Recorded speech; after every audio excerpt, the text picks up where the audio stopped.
Hey everyone, it's Jose, and here are my thoughts on the Xiaomi 13 Ultra. Um, well, I'm gonna get into a lot of different things, but I guess something I just want to say is that it's pretty interesting that this live stream is global. It's on the Xiaomi YouTube page and it's translated. And the last time Xiaomi did a live stream on YouTube with a translated, language for English, was for the Xiaomi 12s phones, like the 12s, 12s Pro, 12s Ultra. And the reason they did that is because they wanted, not just China only, because it was a China only phone for a few months. Um, they didn't just want China audiences to just look at the phone, just be the only ones to just, have access to the live stream, right? So this time, and last time for the Xiaomi 12s phones, they did a global live stream with live English translations by a narrator translating from Mandarin to English live, and we got the same thing. It's a translative live stream, and the reason I'm bringing any of this up is because, again, they want not just China to watch this live stream; they want the whole world to watch this live stream because it's impactful. Just how the other translative live stream was impactful, because Xiaomi 12s Ultra was Xiaomi's basically first phone with a Type 1-inch sensor, which was pretty cool, the IMX 989. And now with the Xiaomi 13 Ultra, not only do we still get that same Type 1-inch sensor, but we also just get a way better phone. So that's why they want the whole world to have access to this live stream and not just, Chinese audiences. But what is kind of interesting is that Xiaomi 12s launch, their YouTube live stream is gone. It's not available anymore. And I'm just wondering if this live stream will also be gone at some point in the future. I think it was like barely a week after that live stream happened that they took it down, and now it was live streamed 12 hours ago, and I'm thinking that in a week this live stream will be unlisted or privated because of whatever reason. But I'm just saying, Xiaomi 13 Ultra, here we go. Let's move on to the next thing. So late June, the CEO of Xiaomi is going to continue to talk about, their strategic partnership with Leica.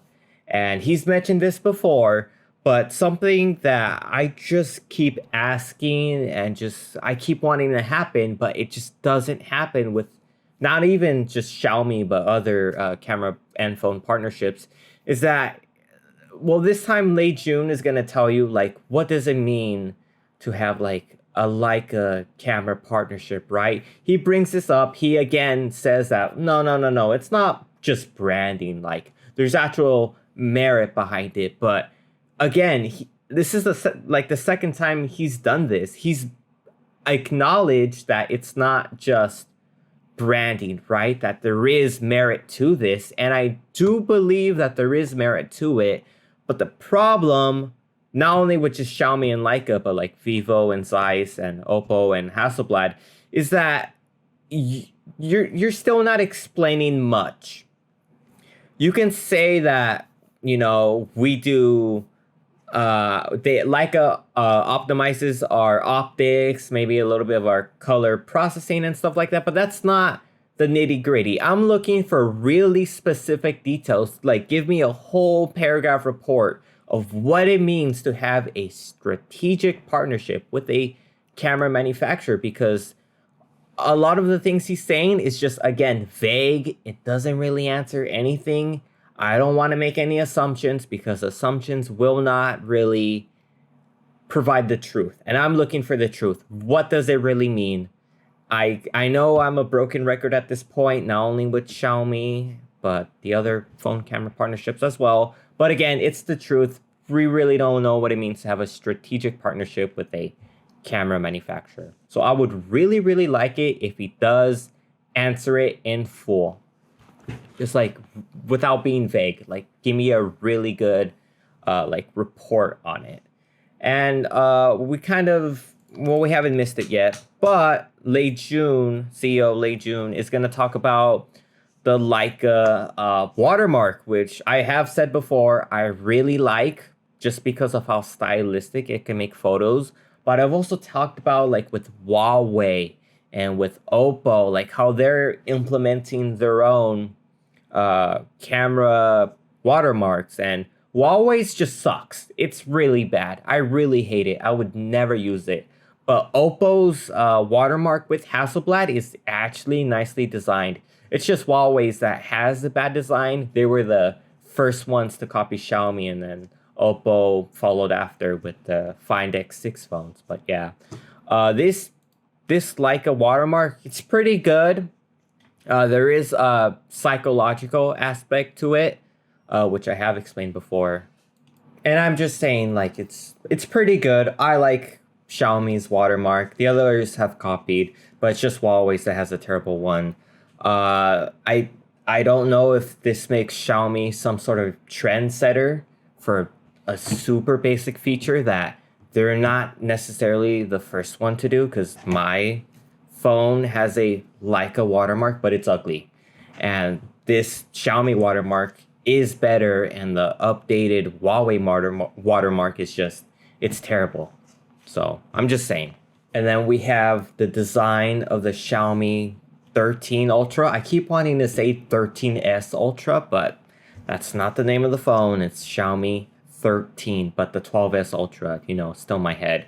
So here we go, the Xiaomi 13 Ultra. Looks really nice. Again, it's a very similar commercial as what we saw with the Xiaomi 12S Ultra, with the whole look, it's like a camera, but it fades to black and it dissolves. And no, it's not like a camera at all. It's actually a Xiaomi phone. And they're kind of doing the same thing. Very similar design to the Xiaomi 12S Ultra as well, with that leather look, that whole centered kind of camera bump with that golden ring. The camera layout is different, but kind of similar enough. But it's still a really nice looking phone, especially the green. I think the green looks really nice, like the black and the gray for the last iteration, the Xiaomi 12S Ultra. Like, that was pretty good. But this green is pretty nice. They also have a white and a black, which again looks really good. I think you really do get that, I guess, authentic DSLR kind of look to it and feel because of the leather. But I think they've improved the iteration of the design, mostly because of the curvature kind of near the camera bump. As we go a little bit forward, we can see like this curve. You know how like cameras have like a curve near the camera. It's kind of just part of the grip, and I guess like they've been inspired by that to some point. I don't think holding it in the hand just like this with the curve right here is really gonna do a whole lot. Probably not even for like centering weight of the device or anything like that, but from a design sort of point, it looks interesting. But being practical about it, I don't think it's gonna make a whole lot of difference. Or maybe like the camera hardware just got too much and they added that that bump. But I don't know. Well, we also have other things to talk about. Besides that, we also talk about, oh, here's the other colors: black, white, green. This white looks really good. It probably might be my favorite color, probably better than the green, just because white is a classic look. With the leather design, I wonder how that would look, but just looking like that, it looks pretty cool. And then we're gonna talk about they talk about a whole lot of things. Like they have improved optics. I'm pretty sure that's gonna be good with glare. Hopefully as competitive with Vivo and Zeiss's optics, but I'm not too sure. And then they kind of make a demonstration that's a little bit reminiscent of the 12S Ultra launch. This time, it's not about shadows or contrast, it's about sharpness. So, something that you get with any phone, it doesn't matter what phone it is, if it's $200, $700, $1,200, this is consistent across all phones.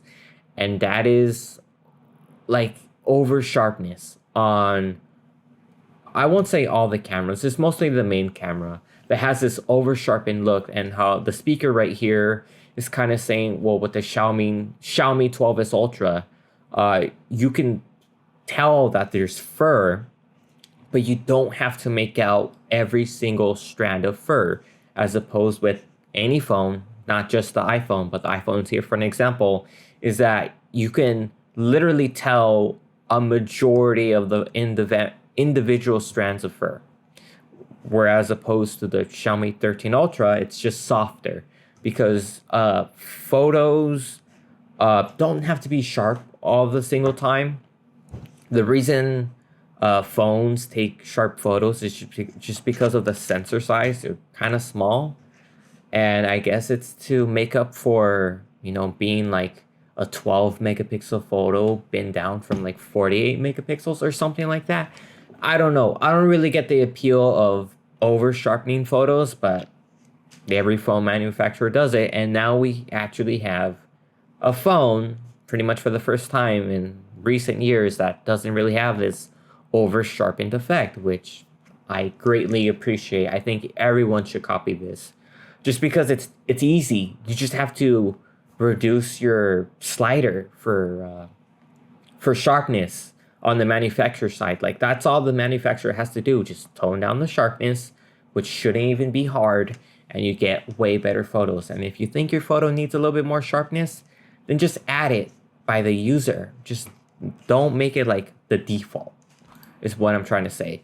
So I do appreciate that. I would say like the white balance is, very stark, very warm versus, very cold. But that's just a stylistic thing. Xiaomi photos, I guess, could be warm, but it mostly reminds me of a Huawei photo. Yeah, very Huawei-like. And they have another example where even if it's like a tree, yes, you could sharpen the photo like a whole lot so you can see like all the details in the tree. But it would be better to just be softer, because again, it is more natural. And I'd rather have it, I'd rather have a user side, to be less sharp, right? More natural. And then we can also talk about the focal lengths of the phone, which is very, very impressive. Because for the first time, I will talk about the image sensor right now, but I won't say for the first time, because Vivo has done this as well as ZTE, is that you have a pretty good range of focal lengths. So we have 4 cameras, ultra wide, main, and 2 telephoto systems. But I think it's very important to mention the focal lengths, because your main is at 23 millimeters, which is pretty wide. I know a lot of phones are basically defaulting to 24 millimeters and 23 millimeters, but if it was up to me, I'd rather keep it at like 27. I think that's a good compromise.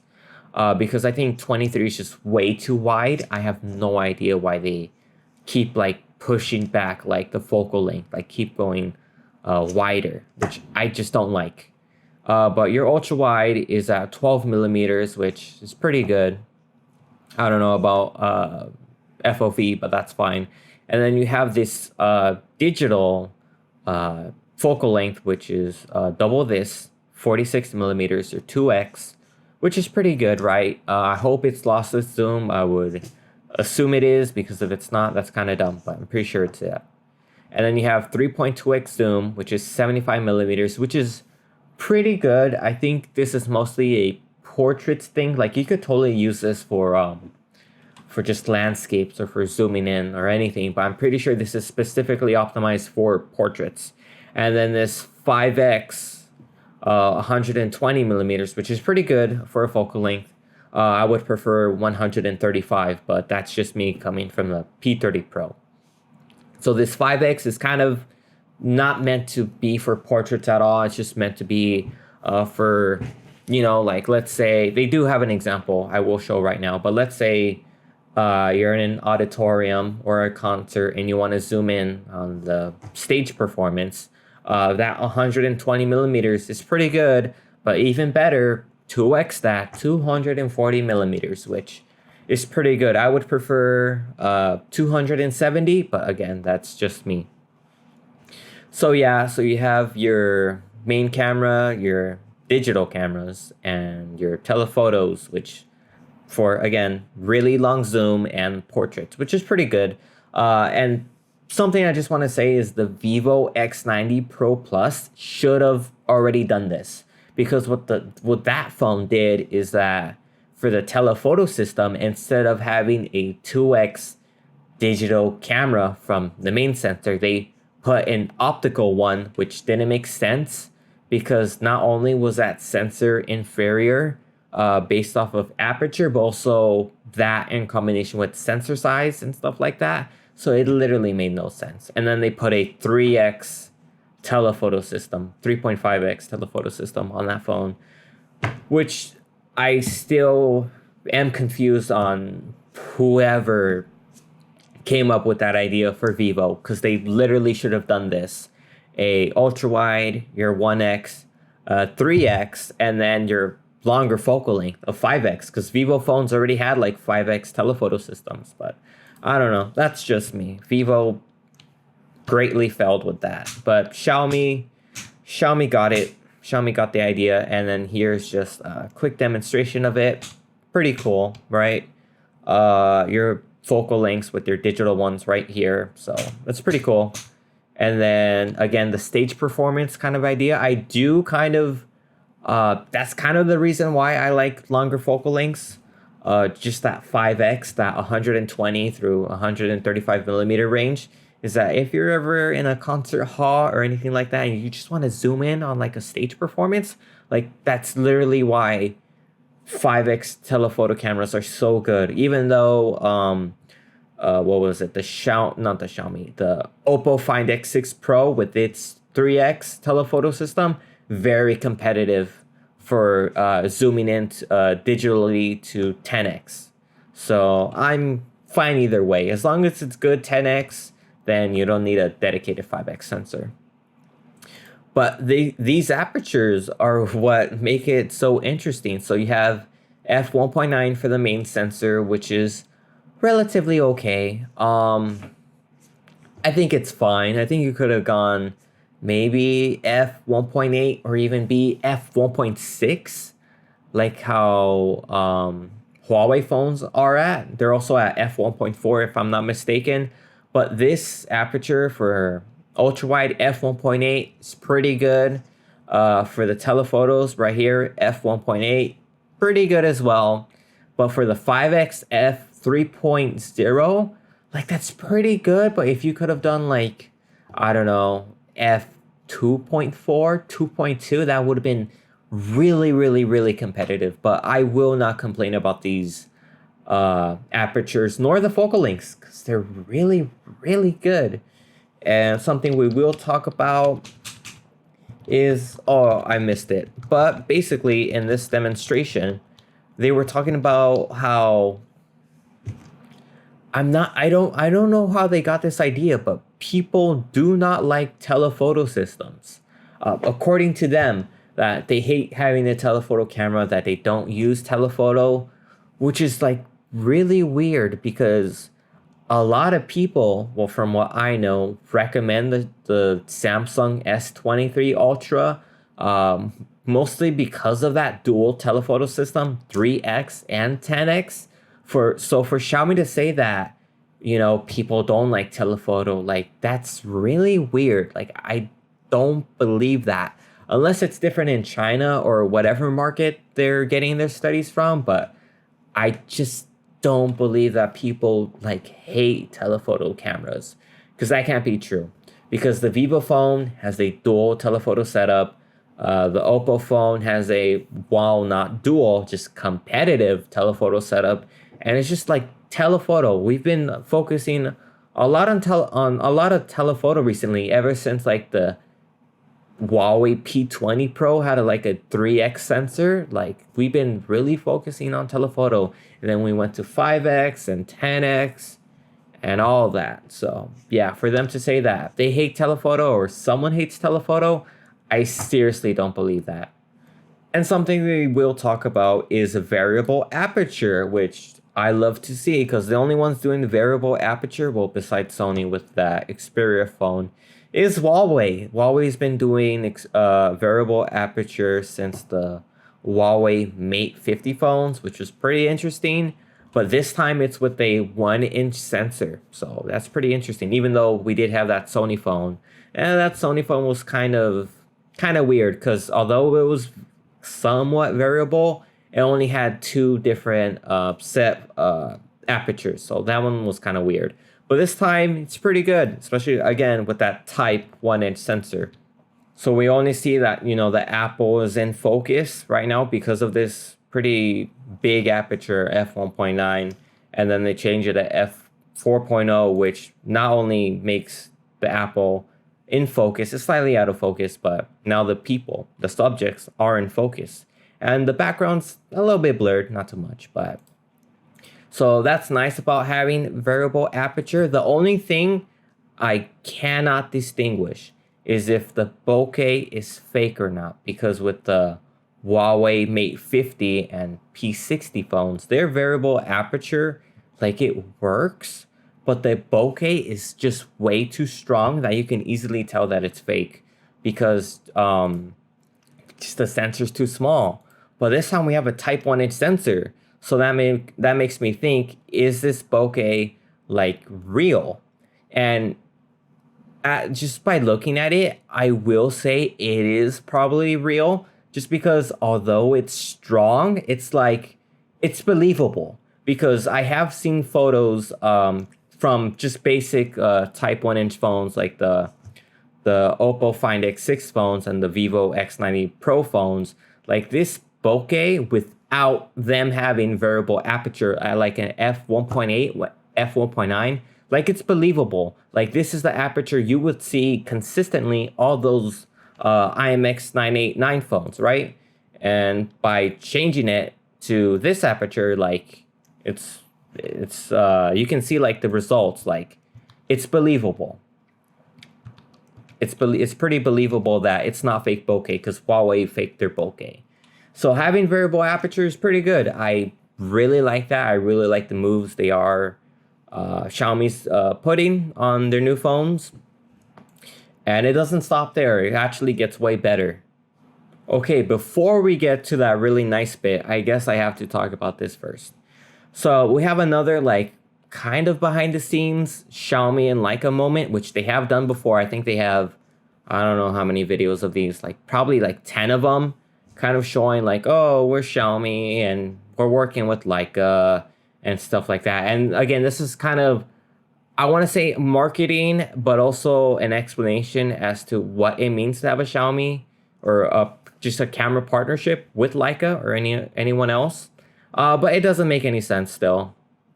I still have like unanswered questions. Everything's vague. They just tell more of a story than an explanation. And I think that's the best way to look at all these like Leica Xiaomi videos, is that, oh, well, we could provide you an explanation, and we kind of do, but mostly it's just storytelling.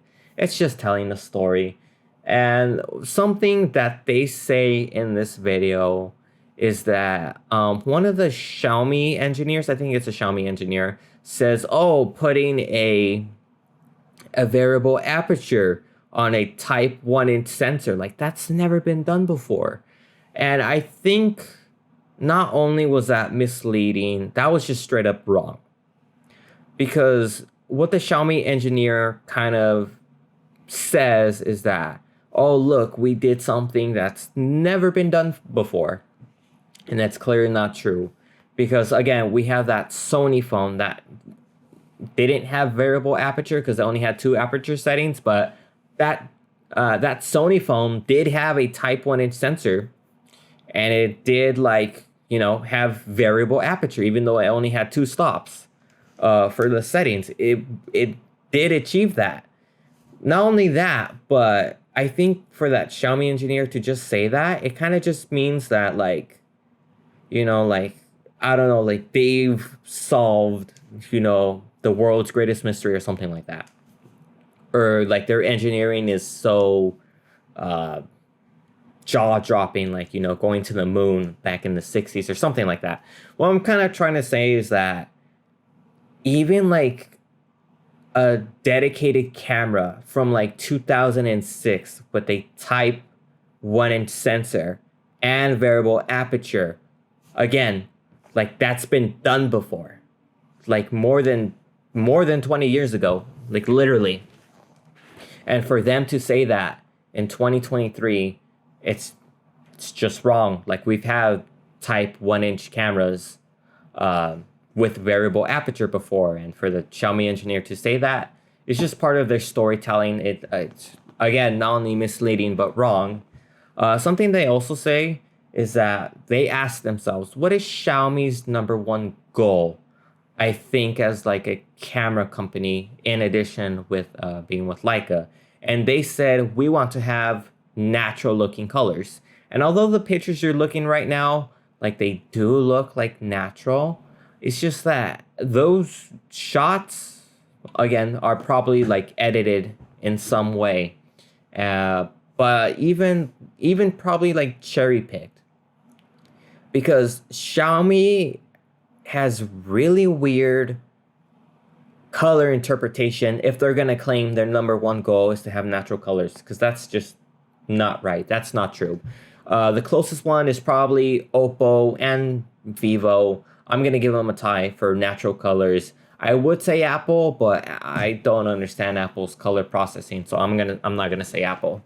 So yeah, it's mostly Oppo and Vivo to have natural colors, and Xiaomi does not have natural colors. Not at all. The 12S Ultra had super weird colors with Leica Authentic as a camera mode. So, and even Leica Vibrant on those Xiaomi 12S and 13 phones, like that's not really going to have natural colors, because sometimes the white balance is off or some colors look a little bit different. So no, Xiaomi does not have natural colors whatsoever. That whole video was just weird. I did not like it one bit.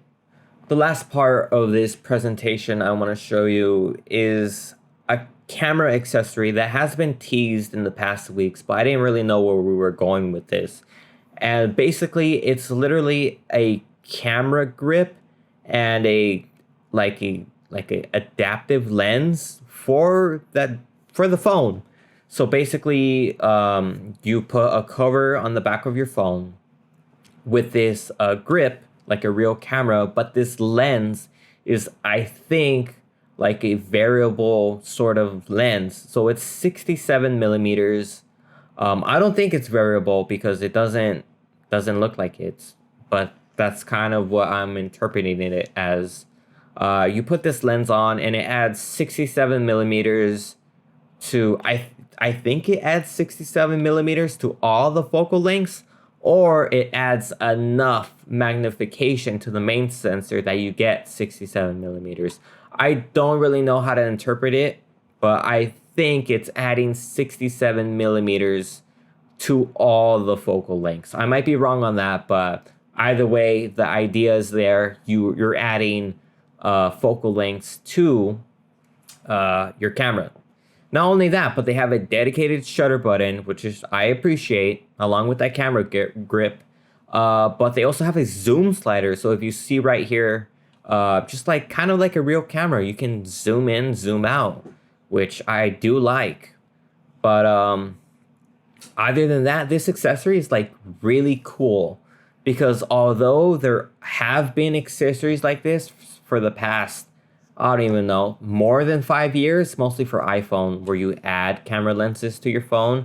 It's kind of cool that I think Xiaomi is one of the first ones to actually add or actually provide their own in-house camera accessory that basically does the same thing. Like you're adding like focal length to your camera, and this camera grip and the case with the shutter button, the zoom slider. Like it's all like not only like nicely designed, but it's just convenient. And since it's coming from Xiaomi, it's gonna be high quality.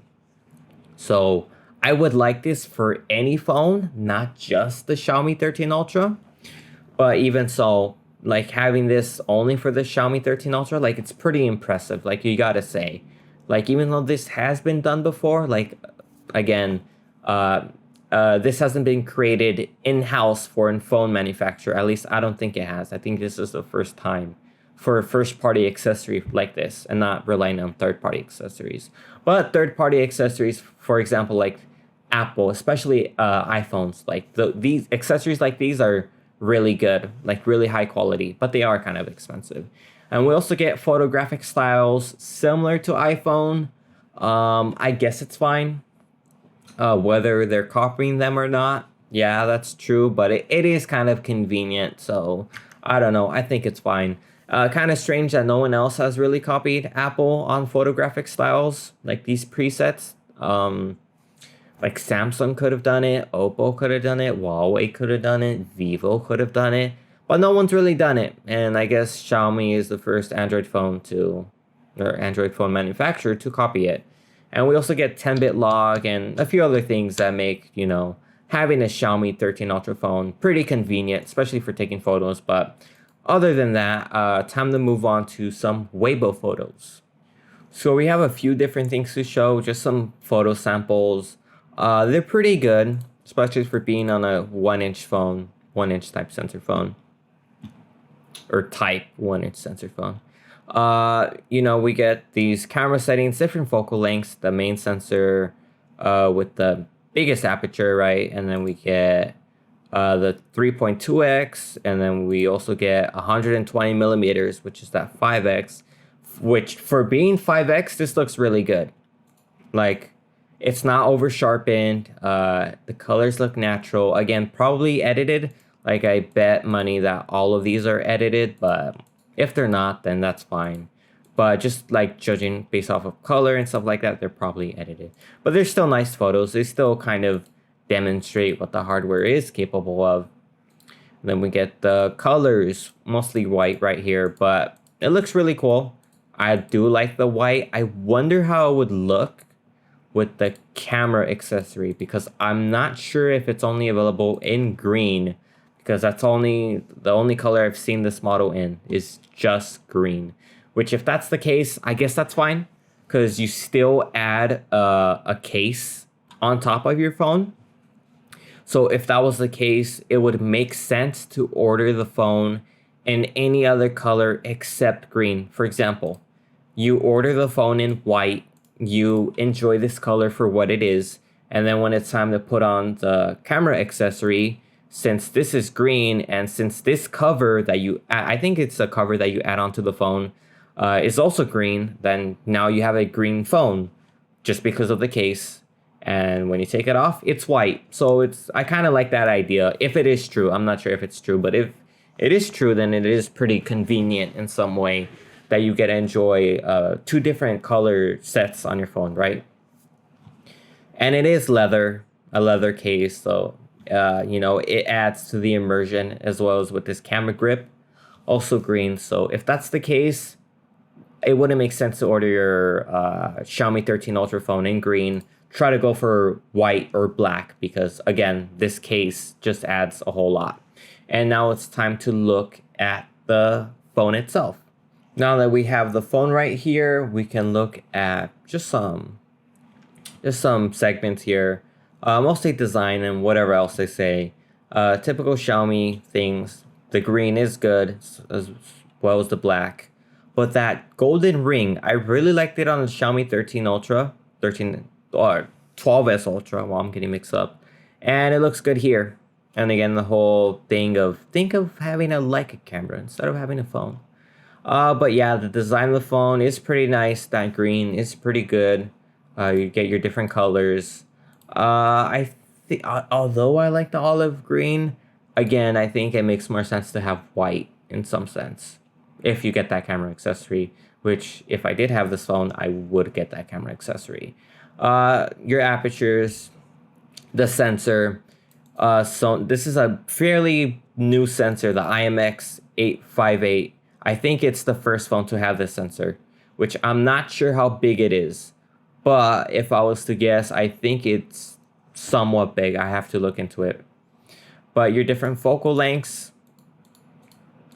pretty good. Pretty good demonstration. I mostly use, well, I actually mostly use 10x. So for this phone to have a 5x camera, it does make it more appealing. And then if in the rare occasion, I guess if I want to take a 3x for portraits, it would be pretty cool. But I would have liked it if all the sensors have a variable aperture, but I guess it's fine for right now. And you get some photos, 1-inch sensor, type 1-inch sensor with variable aperture. You can see the bokeh, pretty strong, right? And then right here, it's not strong because you want to see any subjects or anything happening in the background, which we do have right here.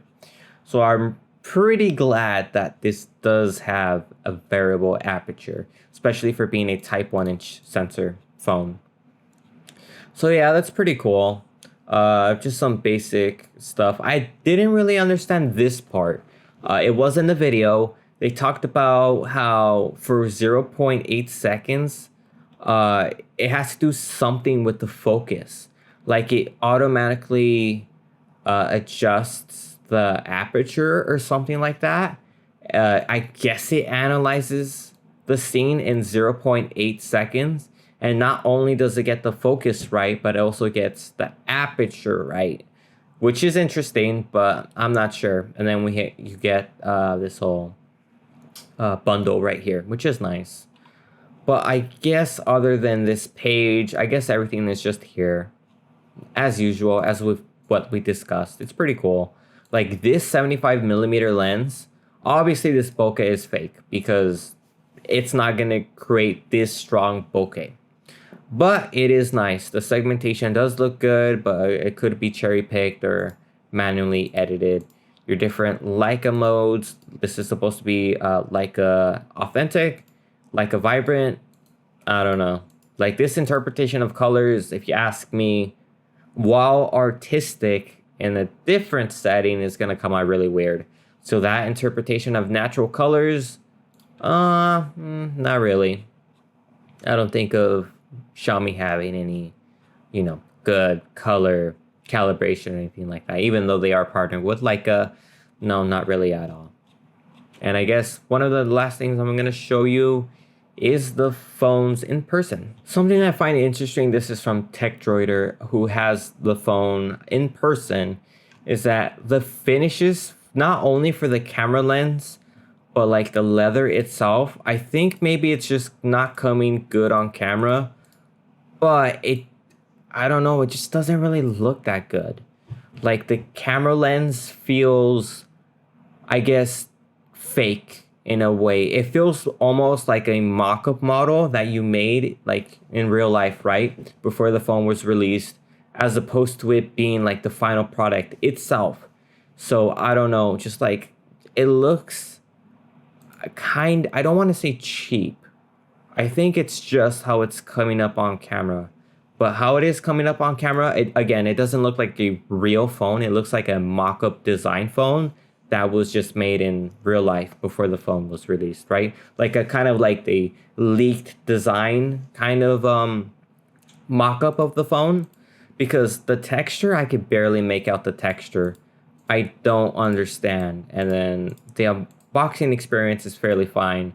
But it looks better here, but I'm not sure. Maybe it's just this video. Maybe it's something else I'm missing.